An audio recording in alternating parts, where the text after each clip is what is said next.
The desert wind carried the scent of death, and Lydia Hutchins could taste copper in her mouth as she stumbled toward the barbed wire fence of Stonegate Ranch.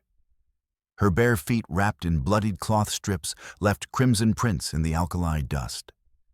Behind her, 6 children moved like walking corpses in the failing light, their lips split and bleeding, their eyes sunken deep into skull-like faces.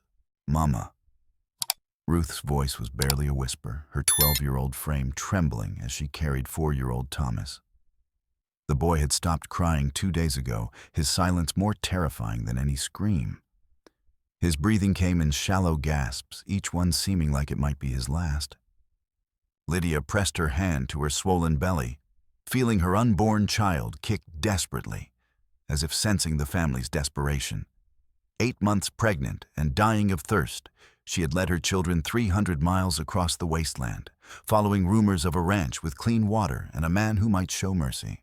Just a little further.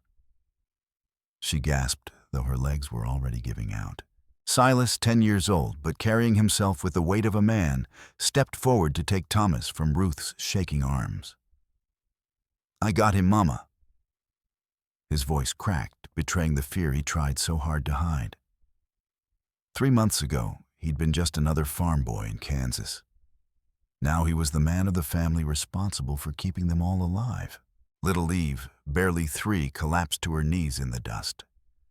Blood welled from fresh scrapes, but she made no sound. They'd all learned that crying only made the thirst worse.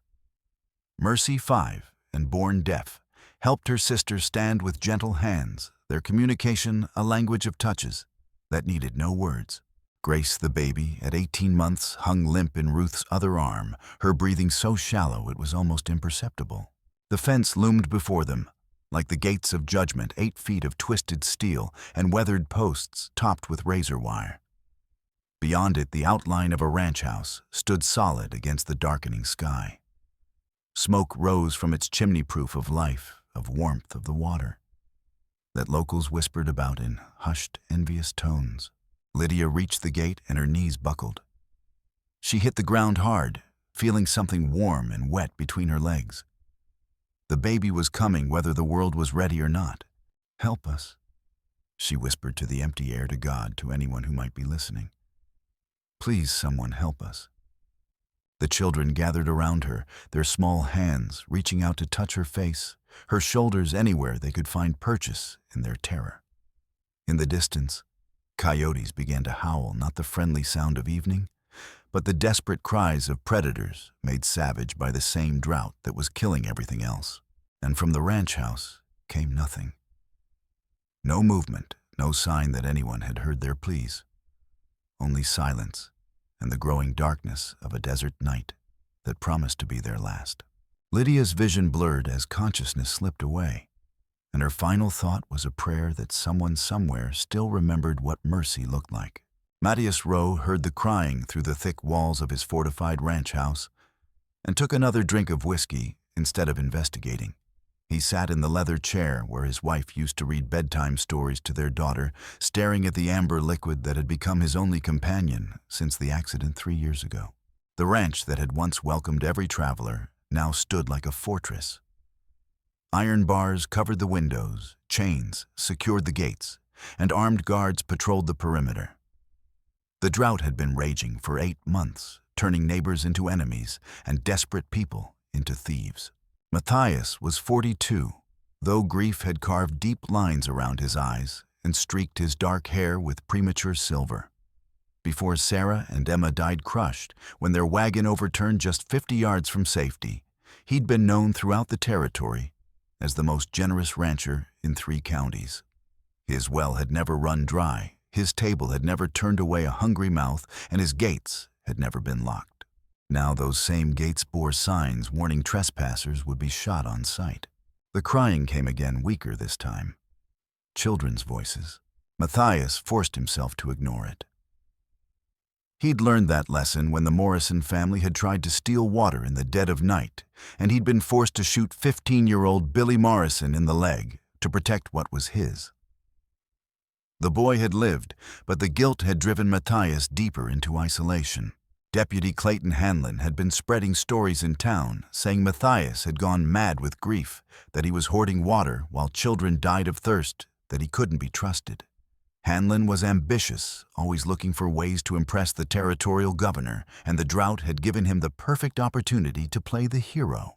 "You can't keep living like this," old Pete had said before riding off to find work elsewhere. "This ain't living, Matthias. This is just waiting to die." But waiting to die was safer than caring about people. Caring meant loss, and Matthias had lost enough for one lifetime. Through the window, he glimpsed shapes huddled against his fence. A woman and several small forms scattered around her like fallen leaves. His hand moved toward the rifle by the door, then stopped. Something about the scene nagged at him. The woman wasn't moving, and the children weren't trying to break in or steal anything. They were just lying there. Against every instinct he'd developed over the past 3 years, Matthias lit a lantern and stepped onto his porch. The night air was still brutally hot, thick with the promise of another scorching day. His boots crunched on gravel as he approached the fence lantern light dancing across the ground. What he saw made his breath catch. A woman heavily pregnant lay unconscious in the dirt. Her homespun dress was torn and stained with blood and alkali dust. Around her, 6 children clung to each other with the desperate intensity of survivors adrift at sea. The oldest, a girl with matted dark hair, looked up at him with eyes that held too much knowledge for someone so young. "Please, mister," she whispered, her voice raw from thirst. "Please help us. Mama won't wake up, and Thomas isn't breathing right." Matthias felt something crack inside his chest, the same wall he'd built around his heart after the accident. These weren't thieves or scavengers. These were dying children, and he was the only one who could save them. In the distance, he could see torchlights moving along the road from Millbrook. Deputy Hanlon and his men most likely come to ensure that no diseased vagrants found refuge at Stonegate Ranch. Hanlon had made it clear that anyone harboring potential plague carriers would be held accountable by territorial law. Matthias looked down at the children again, saw the desperate hope flickering in their eyes like candle flames in a storm. For the first time in 3 years, he had a choice to make that had nothing to do with protecting himself. The girl was looking at him with such trust, such faith, that he represented salvation rather than judgment. Behind her, a boy of maybe 10 held a toddler who was barely breathing. Beside them, a 5-year-old with intelligent eyes deaf. He realized, watching how she responded to movement rather than sound, was trying to comfort an even younger child. They were beautiful and broken and dying, and they needed him. Matthias Rowe unlocked his gate for the first time in 3 years. "Can you help me get her inside?" he asked, kneeling beside the unconscious woman. Her pulse was weak but steady, her breathing shallow but regular. Exhaustion and dehydration, not death. Not yet. "Yes, sir," the older girl whispered. "I'm Ruth. That's my mama Lydia, and these are my brothers and sisters. We've been walking for a long time." As Matthias lifted Lydia carefully in his arms, shocked by how light she felt, he noticed Ruth's hands were steady despite everything. This girl had been holding her family together through hell itself.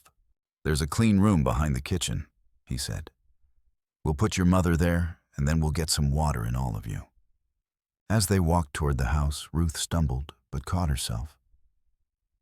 "How long since you ate?" Matthias asked.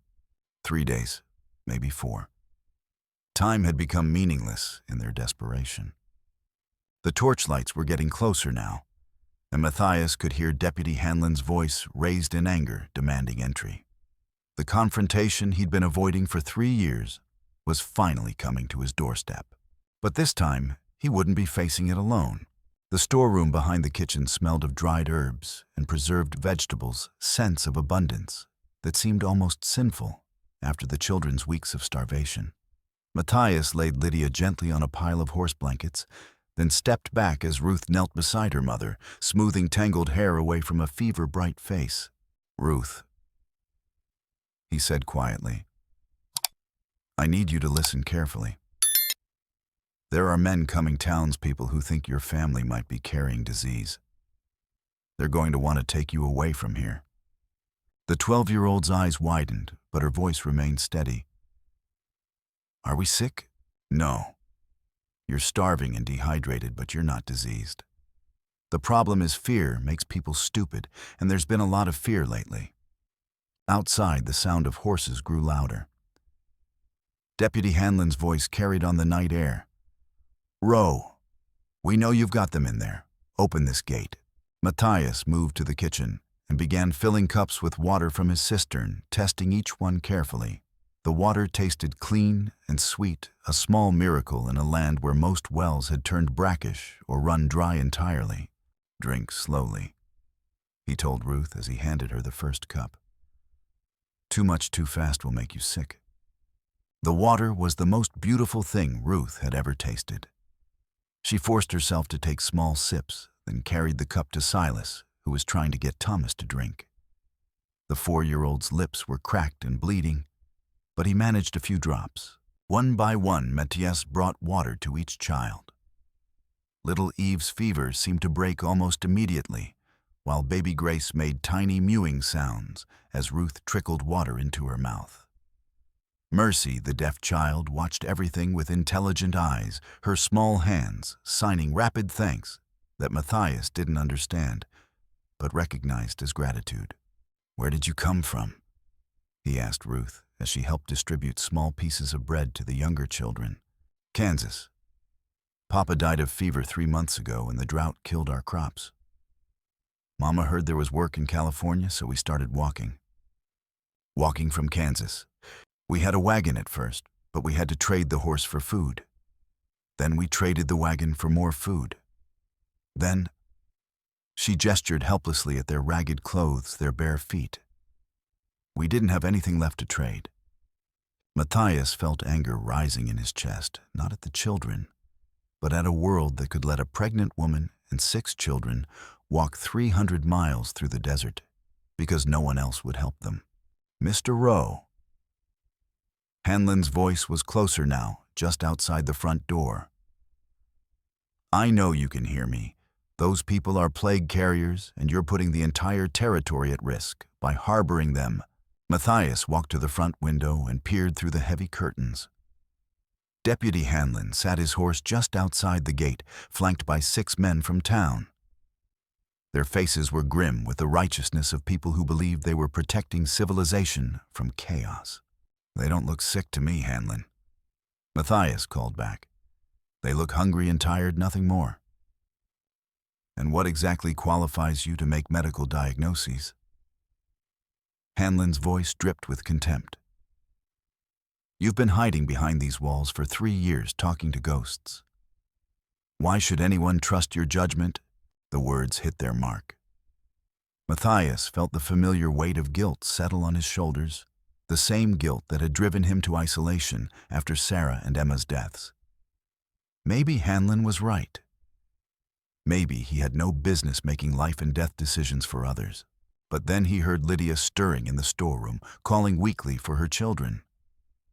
He heard Ruth's gentle voice reassuring her mother that they were safe, that someone had finally helped them. My land, my rules," Matthias said firmly. "If you want them off my property, get a warrant."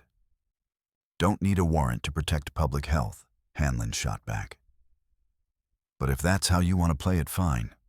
We'll be back with proper authority. And when we are anyone who's been exposed to their contamination, we'll be quarantined with them." The threat was clear. By helping the Hutchins family, Matthias had made himself a target as well. As the sound of horses faded into the distance, Matthias returned to the storeroom where Lydia was now sitting up, cradling baby Grace, while Ruth helped her drink water. "Thank you," Lydia said simply. Her voice was hoarse, but her eyes were clear and grateful. We thought no one would help us." "Why did you come here specifically?" Matthias asked. "Stonegate Ranch isn't exactly on the main road to California." Lydia was quiet for a moment, then reached into her torn apron and pulled out a folded piece of paper. My husband left me this. Said if we ever needed help and he wasn't around to provide it, I should find a man named Matthias Rowe. Matthias took the paper with trembling hands. His name was written on the outside in unfamiliar handwriting. But when he opened it, memories came flooding back. The letter was brief. Mr. Rowe, I never properly thanked you for your kindness during the winter of '85. You saved my family's life when you opened your ranch to all those refugees from the Kansas blizzards. If something happens to me and my family needs help, I hope they'll remember your generosity. Your grateful friend, Robert Hutchins. The winter of 1885. Matthias remembered it now, the worst blizzards in 20 years, families fleeing the frozen prairies in desperate caravans. He'd opened Stonegate to anyone who needed shelter, turning his ranch into a refugee camp for 3 months. There had been so many people, so many faces. But he remembered Robert Hutchins now. A young schoolteacher with a pregnant wife and several small children, a man who'd helped organize the refugees and kept everyone's spirits up during the worst of the storms. Your husband was a good man, Matthias said quietly. He was. And he always said that in this world good people need to look out for each other because nobody else will. Outside, the desert wind was picking up, rattling the windows and doors. But inside the storeroom, surrounded by children who were finally safe and fed, Matthias felt something he hadn't experienced in 3 years. Hope. The feeling terrified him almost as much as it comforted him, because hope meant caring again, and caring meant opening himself up to loss. But as he looked at these 7 people who had nowhere else to go, he realized that some risks were worth taking. Deputy Hanlon would be back soon with reinforcements and official authority. The real battle was just beginning. But for the first time since Sarah and Emma died, Matthias Rowe had something worth fighting for. Dawn brought no relief from the heat, only a merciless sun that turned the sky white and promised another day of killing temperatures. Eve's fever had broken during the night, but she remained listless and weak, her small body struggling to recover from heat exhaustion that had nearly claimed her life. In the kitchen, Silas had appointed himself guardian of their water supply, carefully measuring out portions for each family member and recording the amounts in a school tablet he'd saved from their abandoned wagon. His arithmetic was precise and heartbreaking. They had perhaps 4 days of clean water, remaining 5 if the adults went without washing entirely. Mama's getting worse, Ruth whispered to Matthias as they stood watching Lydia try to nurse baby Grace. The stress of their ordeal, combined with malnutrition and dehydration, was taking its toll. Irregular contractions had been coming since midnight, and Matthias feared premature labor. "We need Doc Morrison from town," Matthias said. "But I can't leave you alone here, and Hanlon won't let a doctor come." "Deputy Hanlon hates us," Silas said matter-of-factly. At 10 years old, he understood survival politics better than most adults. "He wants us gone. If Mama has the baby here, he'll say it proves we're diseased." Matthias had reached the same conclusion. Hanlon's strategy was elegantly cruel. Isolate them, wait for desperation or death to solve his problem. Then claim he'd been protecting the community all along. That's when Ruth made a discovery that changed everything. "Mr. Rowe," she said quietly, her face pale with fear. "Something's wrong with the water." Matthias tasted the liquid she offered. The bitter metallic tang that hadn't been there yesterday was unmistakable. Someone had contaminated his cistern, the same water source that had sustained his ranch through 3 years of drought. "When did you first notice this?"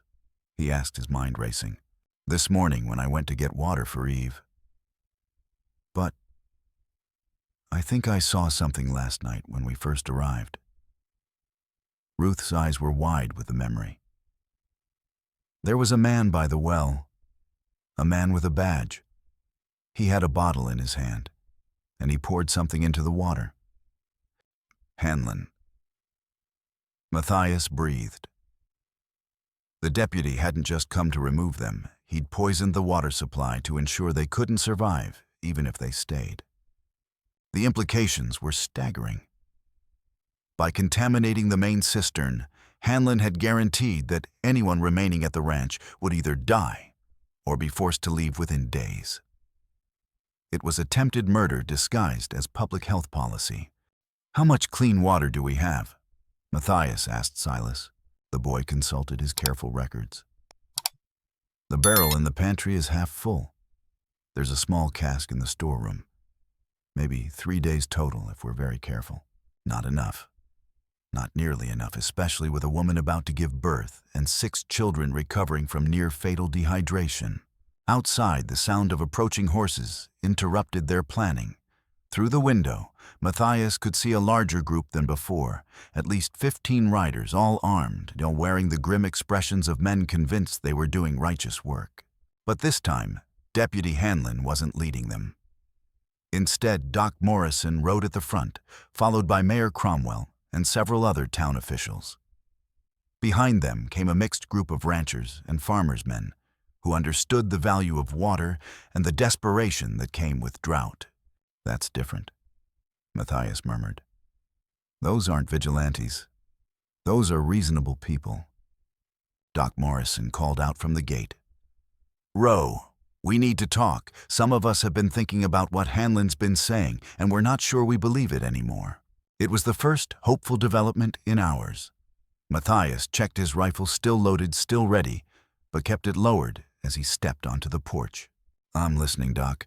If these people were really carrying plague, wouldn't we have seen signs by now? Wouldn't they be dead?"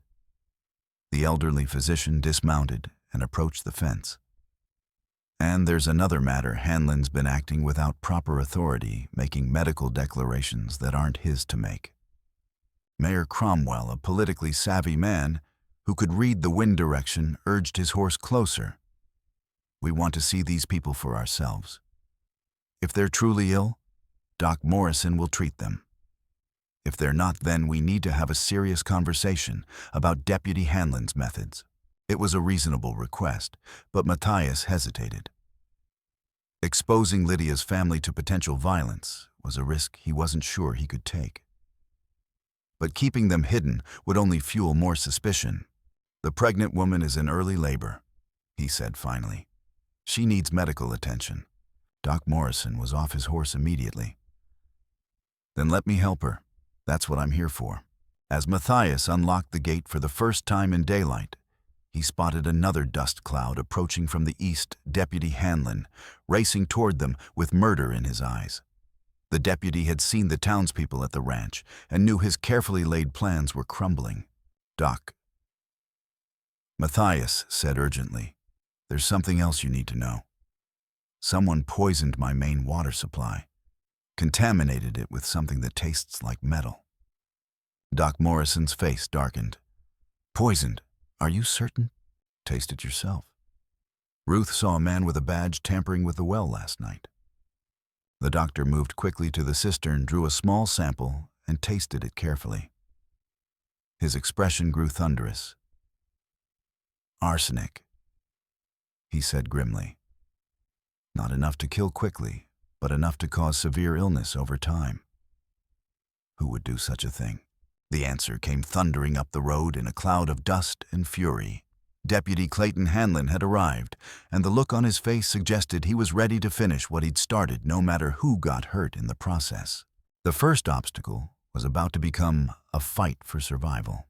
Deputy Hanlon's horse was lathered with sweat from his desperate ride, and the man himself looked barely under control as he reined up outside the gate. His badge caught the harsh sunlight like a warning, and his hand rested on his gun with the casual readiness of someone prepared to use it. Morrison Cromwell. He barked at the assembled townspeople. "What the hell do you think you're doing here?" Doc Morrison straightened to his full-height medical bag in hand. "Performing my civic duty, deputy. Examining these people to determine if they pose any actual health threat. I already told you they're plague carriers." Hanlon's voice cracked with strain. "Any contact with them puts the entire community at risk." Based on what medical evidence, Mayor Cromwell's political instincts were fully engaged now. You're not a doctor, Clayton. You're not qualified to make diagnoses. Matthias stepped forward, the poisoned water sample in his hands. There's something else, gentlemen. Someone contaminated my water supply with arsenic. Ruth Hutchins saw a man with a badge tampering with the well last night. The silence that followed was deafening. Even the desert wind seemed to hold its breath as the implications sank in. Several of the townspeople turned to stare at Hanlon, whose face had gone pale beneath his tan. That's impossible, Hanlon stammered. Why would anyone poison a well? Good question, Doc Morrison said grimly. Care to answer it? But before Hanlon could respond, a new crisis erupted. From inside the house came a child's scream, high-pitched and terrified. Matthias spun around to see smoke beginning to curl from behind the main building. Fire, someone shouted. The barn was ablaze, flames, consuming the dry wood and hay with shocking speed. In the chaos of the confrontation, no one had noticed the thin trail of smoke that had been building for the past several minutes. Mercy. Ruth's voice cut through the noise like a knife. Where's Mercy? Matthias felt his blood turn to ice. The 5-year-old deaf girl was nowhere to be seen among the children gathered on the porch. She could have wandered anywhere on the ranch, and with her inability to hear danger approaching, she might not know the barn was burning until it was too late. When did you see her last? He asked Ruth, trying to keep panic out of his voice. She was playing with the chickens by the barn. Silas said, his young face drawn with worry. She likes to watch them move around. The barn. The same barn that was now fully engulfed in flames, its wooden structure already beginning to collapse as the fire consumed the support beams. Hanlon's smile was like a blade. Seems one of your little plague rats has wandered into danger, he said. Be a shame if something happened to her. You bastard. Matthias breathed understanding flooding through him. You set the fire. Prove it, Hanlon replied coldly. But I'd suggest someone go looking for that child before it's too late. Fire spreads fast in this heat. Doc Morrison stepped forward, his face flushed with anger. Clayton, if you've hurt that child...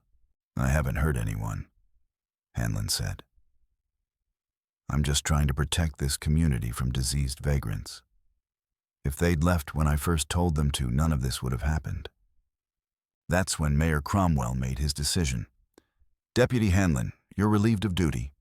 I'm stripping you of your badge and your authority, effective immediately. Hanlon laughed bitterly. You think a fat mayor and a drunk doctor can stop me? I've been planning this for years. Every detail, every possibility. This is justice, and I won't let you interfere with it. The mask was finally off. Whatever had been driving Hanlon's obsession with the Hutchins family, it went far deeper than concern for public health. Matthias was already moving toward the barn, but the heat was incredible waves of superheated air that made it hard to breathe, even 50 feet away. The structure was collapsing as he watched wooden beams crashing down in showers of sparks. She's in there, he said to Doc Morrison. I can see movement near the back wall. It's suicide to go in, the doctor replied. The whole thing's coming down. But Silas was already running toward the barn, moving with the desperate speed of a child trying to save his sister. Mercy. He screamed, though he knew she couldn't hear him. Silas, no. Ruth started after her brother, but Matthias caught her arm. Stay with your mother, he ordered. Take care of the little ones. Then he was running after Silas, racing against time and flames, and the growing certainty that they were too late. Behind him, he could hear Hanlon laughing, a sound like breaking glass that cut through the roar of the fire. The second obstacle was rising like the flames themselves. And somewhere in that inferno was a 5-year-old girl who couldn't hear the danger closing in around her. Time was running out, and Deputy Clayton Hanlon was just getting started. The barn's interior was a furnace. Smoke filled Matthias's lungs as he stumbled through the blazing doorway Silas closed behind him. The 10-year-old boy moved with surprising courage, his eyes streaming from the smoke, but his voice strong as he called his sister's name. "Mercy, where are you?" The deaf child couldn't hear their shouts, but Matthias hoped she might see the movement of their lantern through the smoke. The flames had started in the back corner, where hay bales were stacked nearly to the ceiling, but they were spreading fast, consuming everything in their path. "Now there!" Silas pointed to the far end of the barn.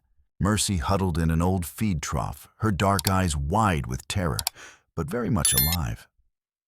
She'd found the one spot in the barn that was still relatively safe from the flames, though not for long. A burning beam crashed down just yards from where she crouched, and Matthias realized they had minutes at most before the entire structure collapsed. He scooped Mercy up in his arms as Silas led the way back toward the door.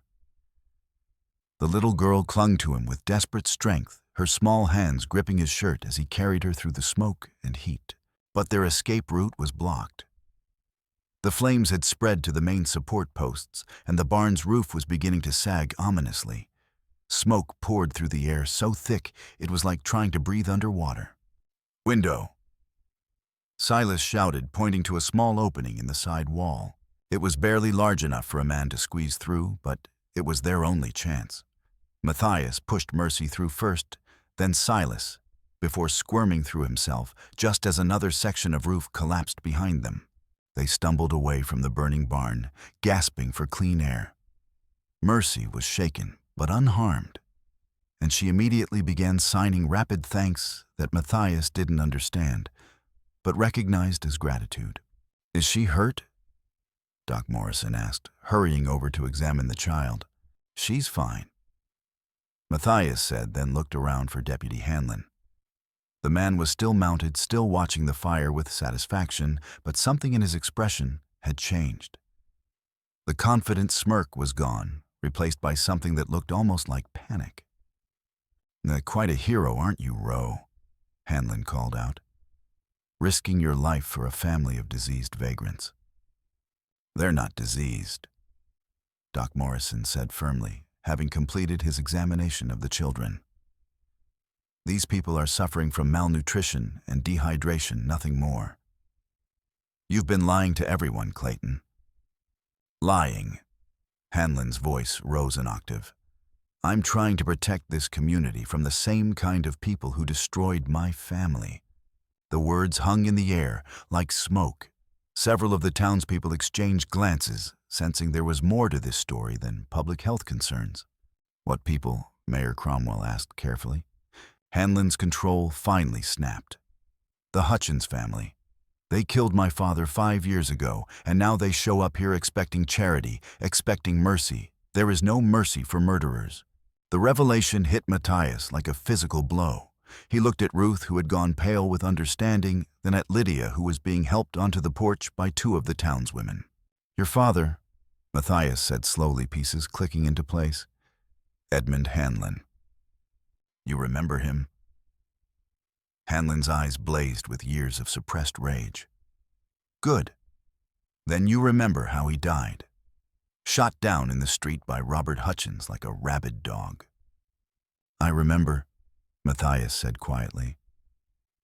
"I was there, Clayton. I saw what really happened." Doc Morrison nodded grimly. "So was I. Your father was drunk and threatening to burn down a schoolhouse full of children. Robert Hutchins tried to reason with him, but Edmund drew a knife. The shooting was ruled self-defense by a territorial court. Self-defense." Hanlon's laugh was bitter as alkali water. "A coward's excuse for murder. My father was trying to maintain order in a lawless territory, and Hutchins shot him for it." "Your father was threatening 43 children," Matthias said. "Robert Hutchins saved their lives." This Hanlon drew his gun, and several of the townspeople stepped back in alarm. All lies to protect a killer and his spawn. That's when Ruth stepped forward, her young face set with determination that reminded Matthias painfully of her father. "My papa wasn't a killer," she said clearly. He was a teacher. He protected children because that's what teachers do. Your papa, Hanlon snarled, destroyed my family. Left my mother a widow, left me an orphan. And now you expect me to show you the same mercy he showed my father. The truth was out now, ugly and twisted by years of nursing a grudge. This wasn't about public health or plague prevention. This was about a man who had spent 5 years planning revenge against a dead man's family. So you poisoned the well, Mayor Cromwell said with dawning understanding. Set the barn on fire, all to get back at children for something their father did years ago. A justice, Hanlon corrected. Long overdue justice.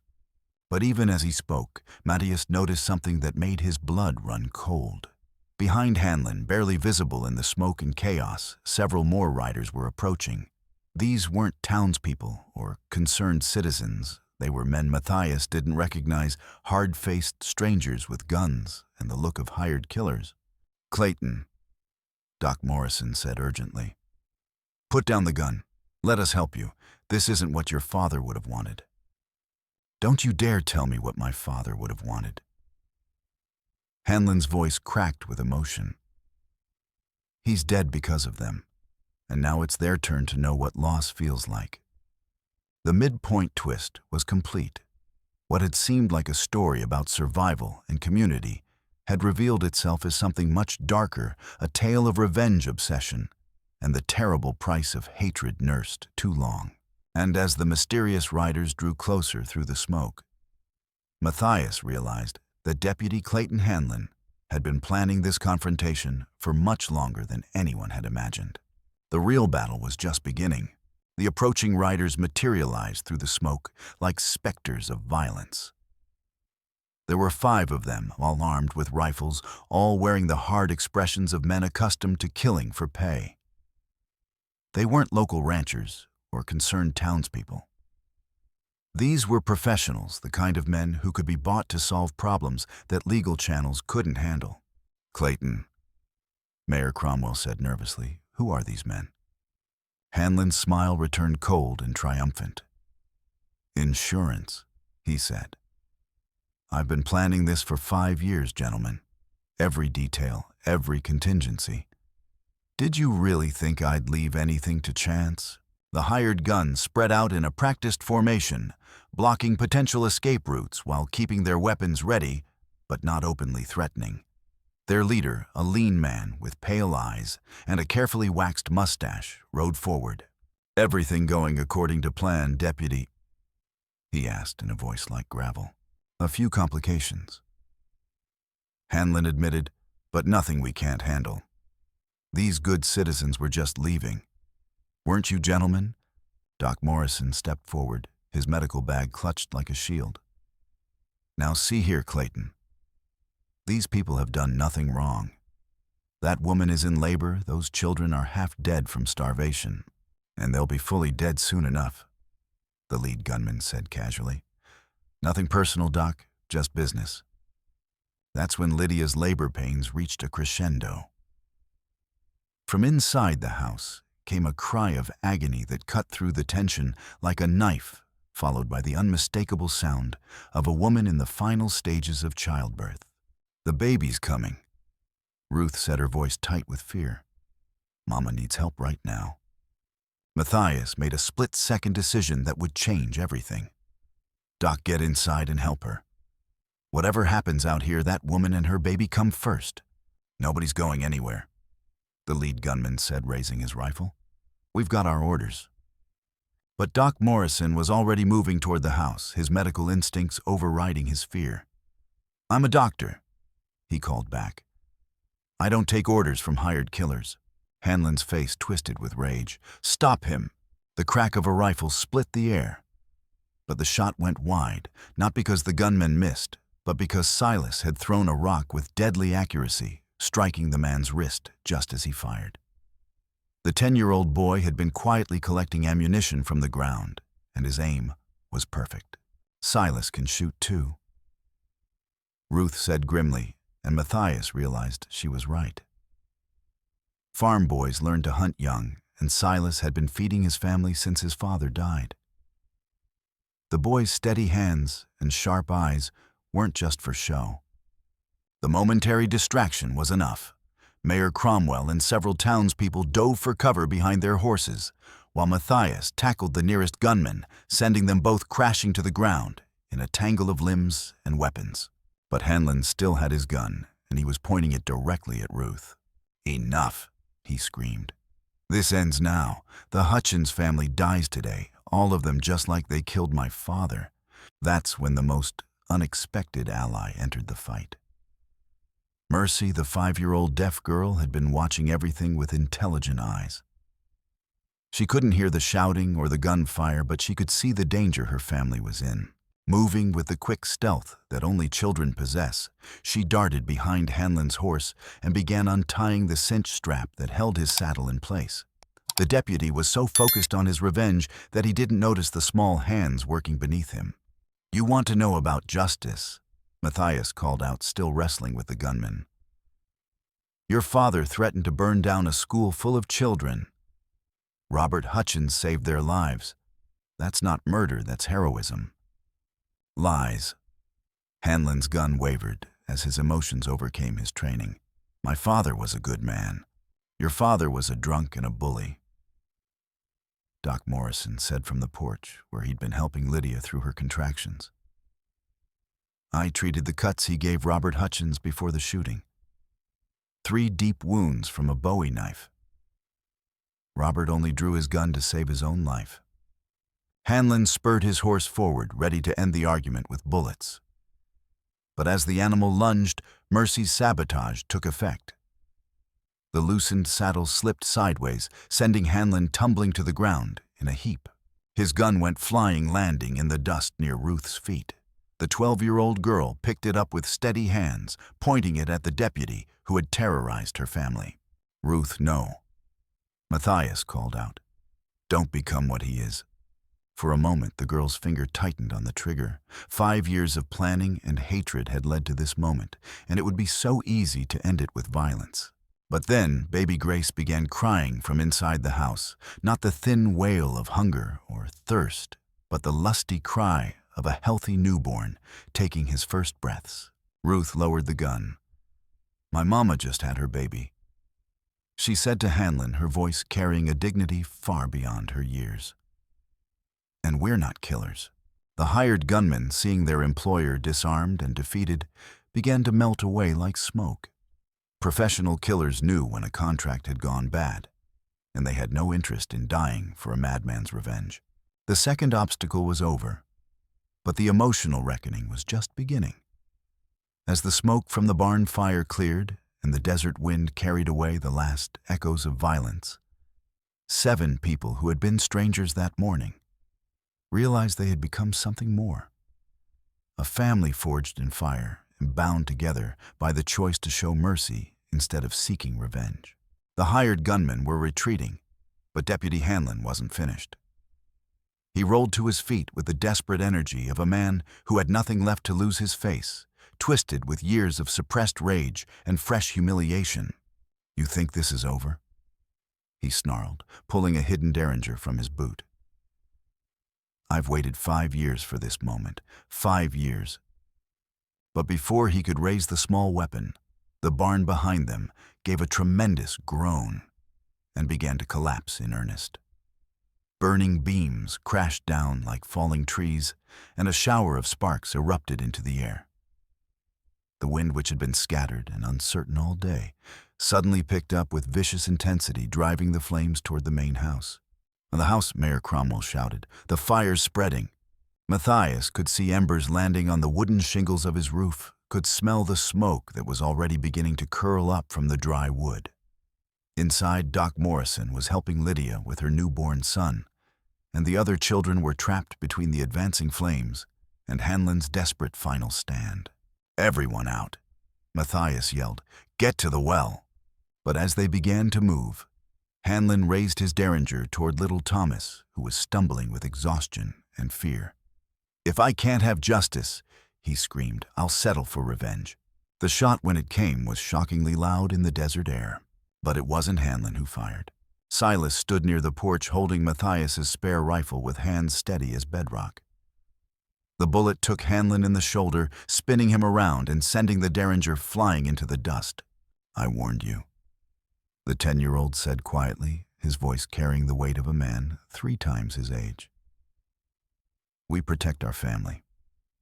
Hanlon stumbled backward, clutching his wounded shoulder, his face a mask of pain and disbelief. You're just children." "We're Hutchins," Ruth said, moving to stand beside her brother. "And we don't give up." But the fire was spreading faster now, driven by the desert wind and fed by months of drought-dried wood. The main house was beginning to smoke in earnest, and they could hear baby Grace crying from inside. Doc Matthias called, "Get them out of there."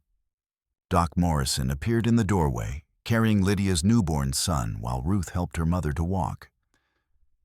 The woman was weak from childbirth, but determined to save her children. Behind them came little Eve and Grace, their eyes wide with fear, but their steps steady. "The well," Matthias directed. "Everyone to the well. It's stone, it won't burn." As they gathered around the old stone structure that had been the heart of his ranch for 20 years, Matthias realized they had a new problem. The poisoned water in the main cistern was useless, and their small reserves wouldn't last long in the face of a major fire. "We need water to fight the flames," Mayor Cromwell said desperately, "or we'll lose everything." That's when Matthias remembered something his father had told him years ago, back when Stonegate was first being built. There was another well, an older one, that had been sealed when the main cistern was dug. It was smaller, less reliable, but it might still hold clean water. "Silas," he called to the boy who had just saved them all. "You're good with your hands. Think you can help me break into an old well?"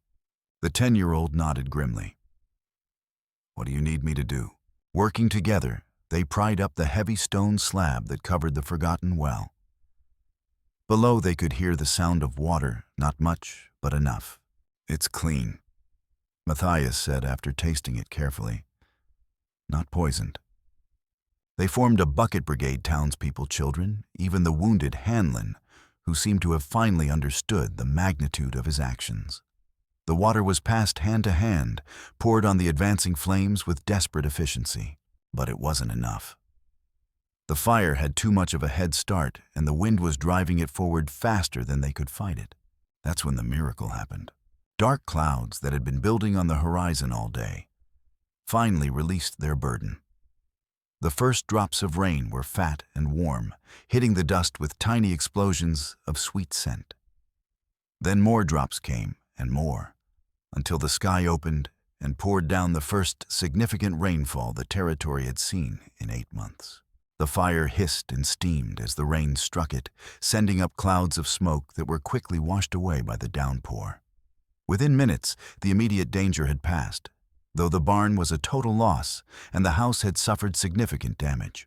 As they stood in the rain, soaked and exhausted but alive, Matthias looked around at the group of people who had come together to fight for something bigger than themselves.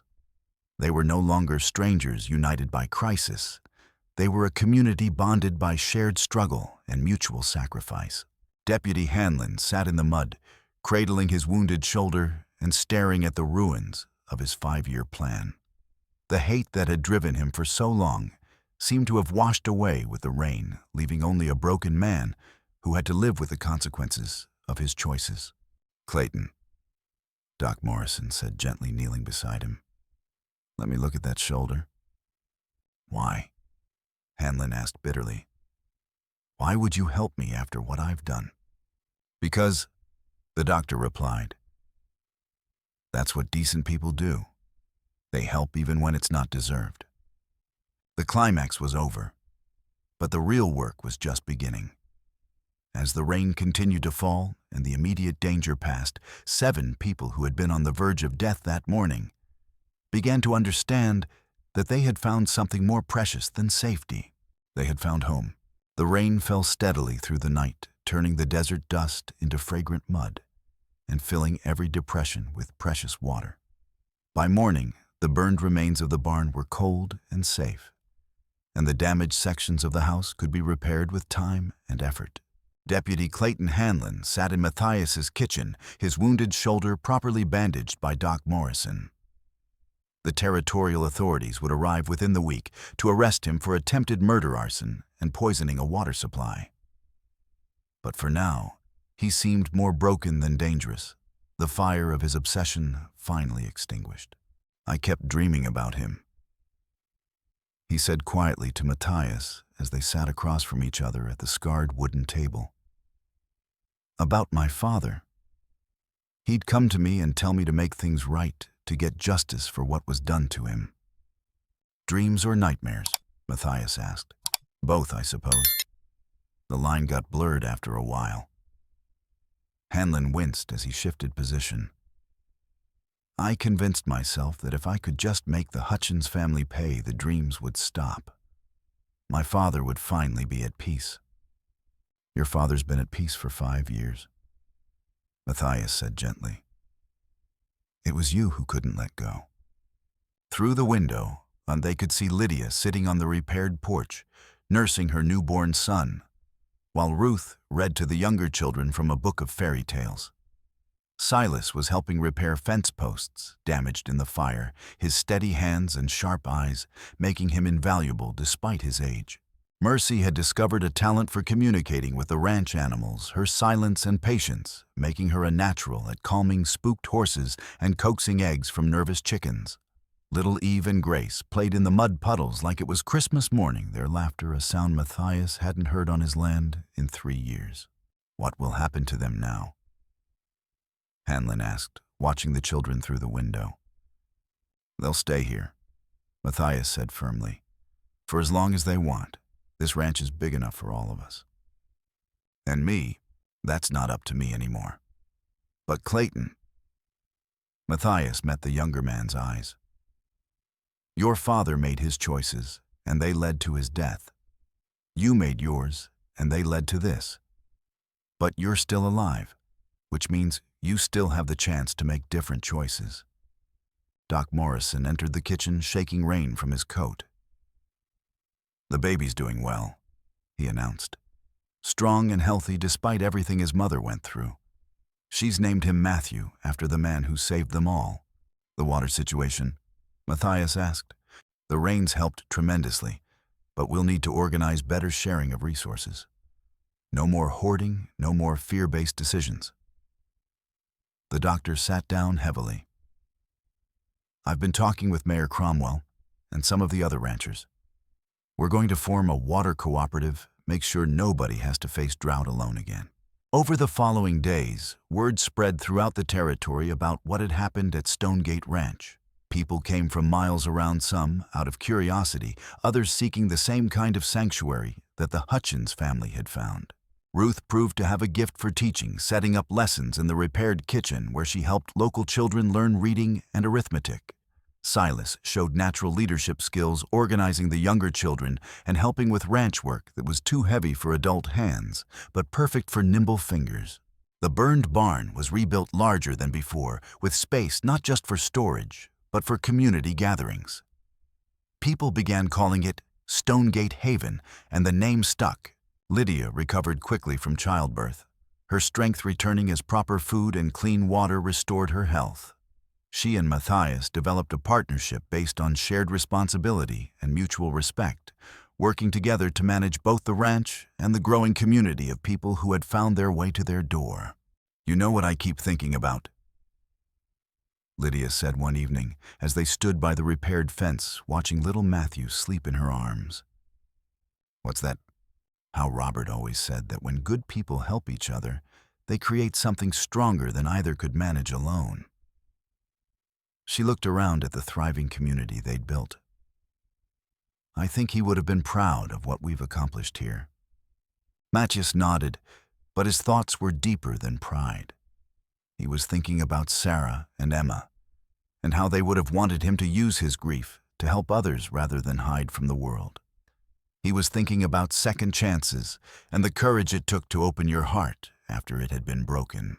The fence that had once been a barrier now stood as a boundary that defined the edges of sanctuary rather than exclusion. Its gate remained open during the day, and travelers knew they could find food, water, and shelter at Stonegate Haven. Deputy Clayton Hanlon was taken away by territorial marshals, his crimes earning him a sentence of 8 years in prison. But before he left, he did one last thing that surprised everyone.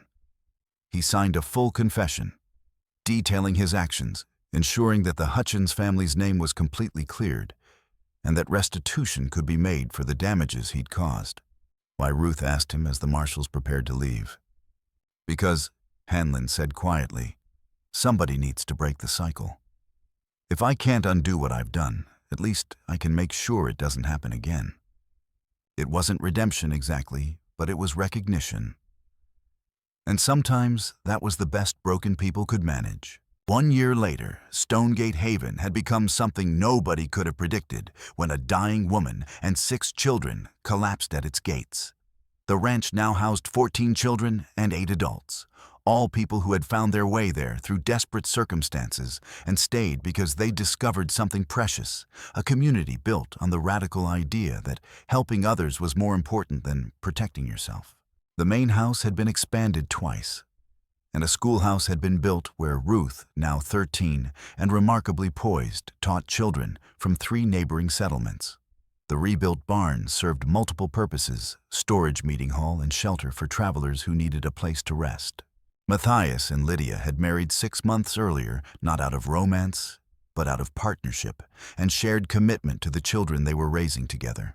Love had grown slowly between them, like desert flowers after rain, unexpected, resilient, and beautiful in its own way.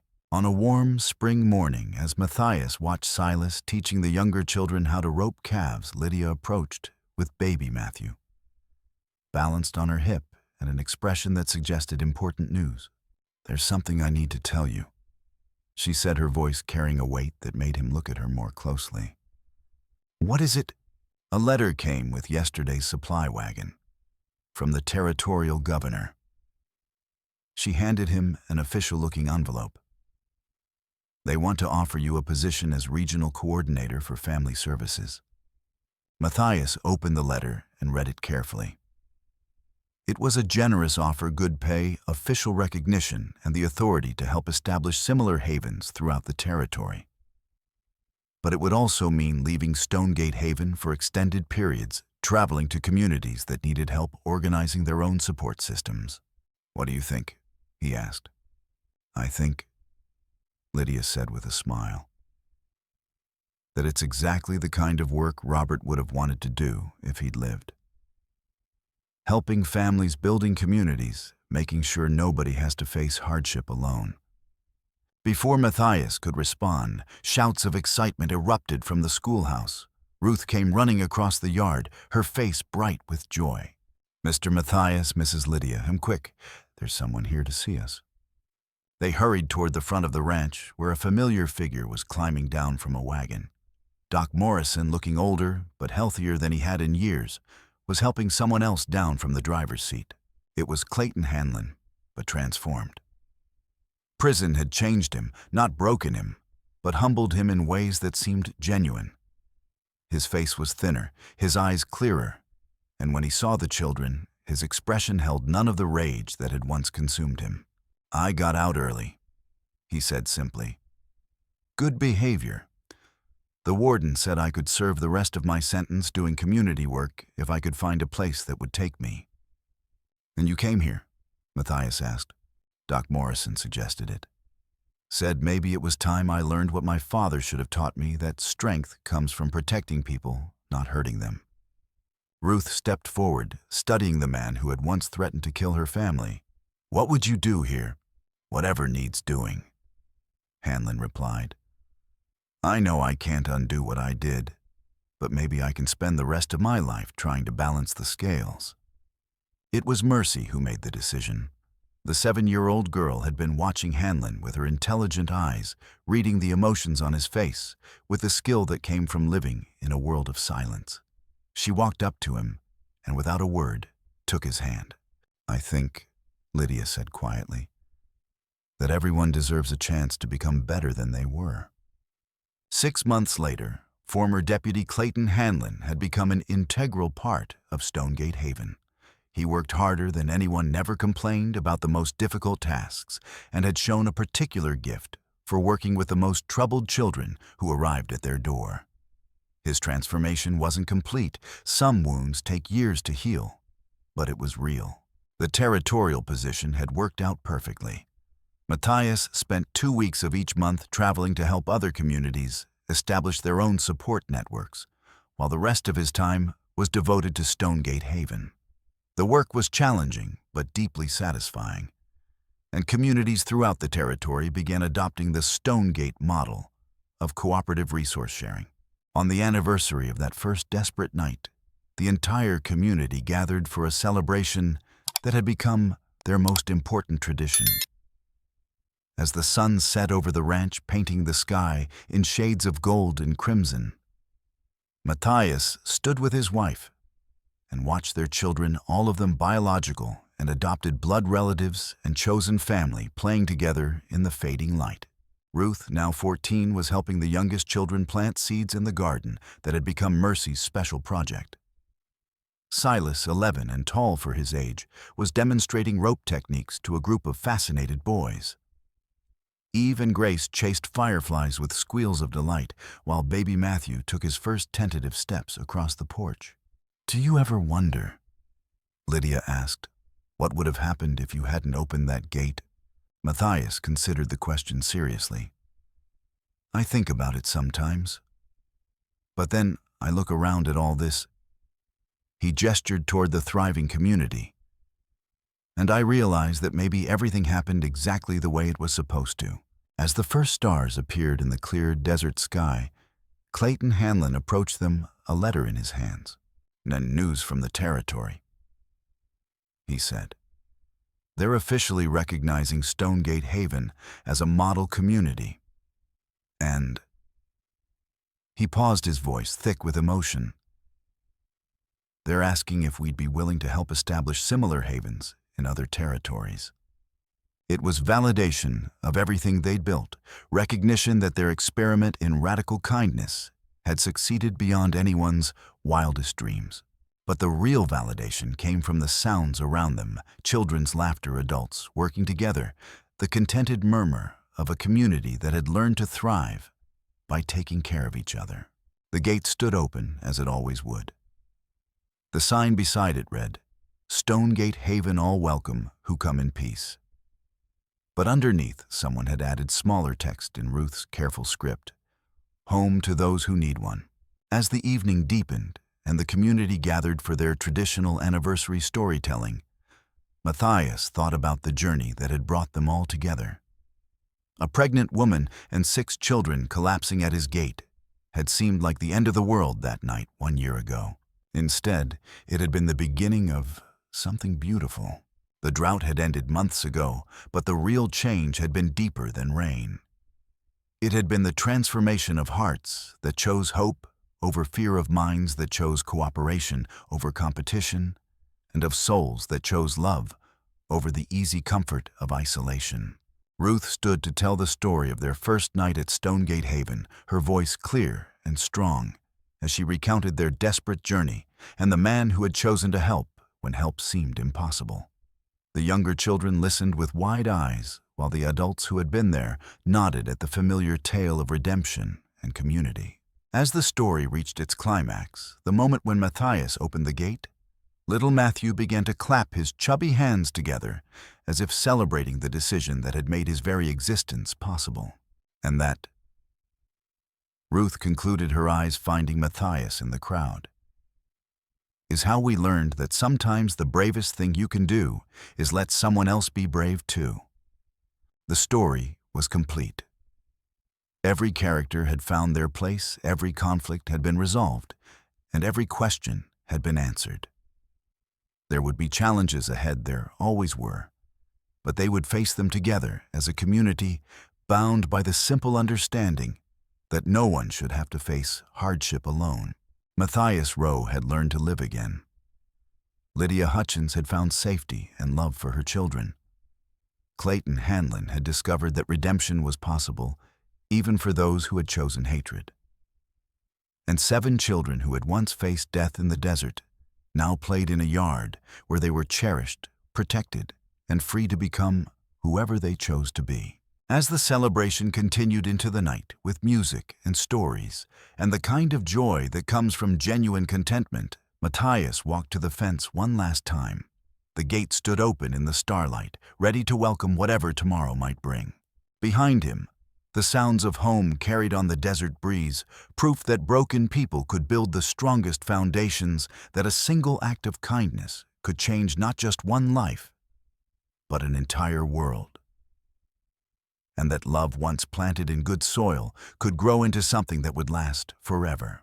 The fence that had once divided, now embraced. The well that had once been hoarded, now sustained an entire community. And the man who had once locked his heart against the world, now stood at the center of a family larger and more loving than he had ever dared to imagine. It was enough. It was complete. It was home.